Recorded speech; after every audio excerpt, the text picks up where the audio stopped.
கர்த்தருக்கு ஸ்தோத்திரம். இந்த நாள் தேன் துளி நிகழ்ச்சியிலே உங்களை நான் மீண்டும் சந்திப்பதில் அதிக மகிழ்ச்சி அடைகிறேன். இன்றைக்கு அப்போஸ்தலனாகிய பவுல் கொரிந்தியருக்கு எழுதின 2வது நிருபத்தில் 4வது வசனத்தில் 16, 17 வசனங்களை நான் உங்களுக்கு படித்து காட்டி அதை குறித்து சில காரியங்கள் சொல்ல விரும்புகிறேன். இந்த நேரத்தில் ஆனபடியினாலே நாங்கள் சோர்ந்து போகிறதில்லை. எங்கள் புறம்பான மனுஷன் அழிந்தும் உள்ளான மனுஷன் ஆனது நாளுக்கு நாள் புதுப்பிக்கப்படுகிறதுமாய் இருக்கிறது என்று 16வது வசனம் சொல்லுகிறது. அதோடு கூட மேலும் காணப்படுகிறவைகளை அல்ல, காணப்படாதவைகளை நோக்கி இருக்கிற நமக்கு அதிசீக்கிரத்தில் நீங்கும் லேசான உம்முடைய உபத்திரவம் மிக அதிகமான நித்திய கன மகிமையை உண்டாக்குகிறது.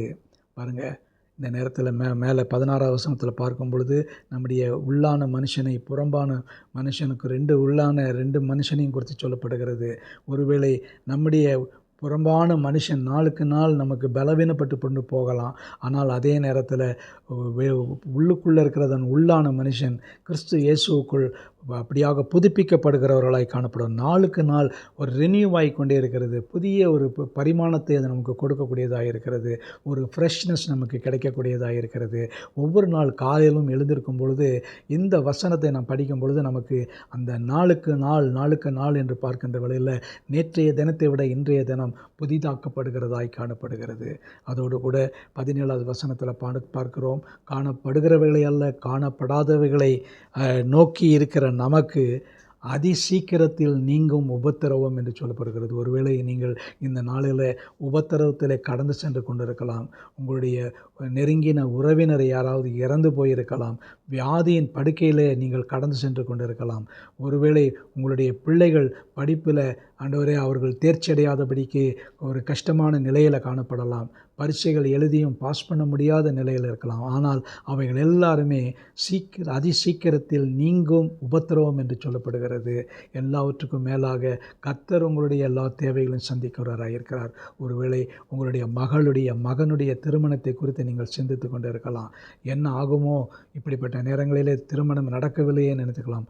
அதிசீக்கிரத்தில் நீங்கும் இந்த காரியங்கள் உங்களுடைய சரீர பிரகாரம் உபத்திரவமாக இருந்தாலும் ஆவிக்குரிய இருக்கிற நெருக்கடியாக இருந்தாலும் எல்லா காரியங்களும் சீக்கிரத்தில் நீங்கும். என்று சொன்னால் நம் விசுவாசிக்கிற தேவன் அவ்வளோ பெரியவராக இருக்கிறார். அவர் பெரிய தேவராக இருக்கிறபடினாலே நம் ஒன்றை குறித்தும் கவலைப்பட வேண்டியதில்லை. அதனதின் நாட்கள் உள்ள பாடுகள் போதுமானதாக இருக்கிறது. நம்ம ஆண்டவரை நோக்கி பார்த்து ஆண்டவருக்குள் மகிழ்ந்திருப்போம். கர்த்தரோடு கூட இருக்கின்ற வேளையில் நமக்கு சீக்கிரமாக எல்லாமே கடந்து போகக்கூடியதாக இருக்கும். ஒரு கவலையும் ஒரு விசாரமும் உங்களுக்கு இருக்காது.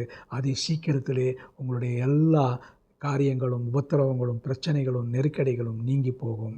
ஆகவே இந்த நாளில் உங்களுக்கு அந்த ஆசீர்வாதத்தை இயேசுவின் நாமத்தில் நான் சொல்லுகிறேன்.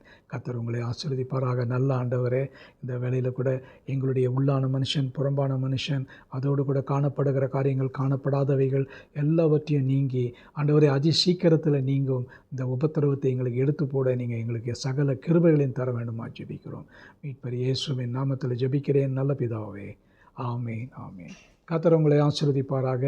இந்த நாள் உங்களுக்கு ஒரு ஆசீர்வாதமான ஒரு நாளாக அமைய கர்த்தர் கிருபை செய்வார்.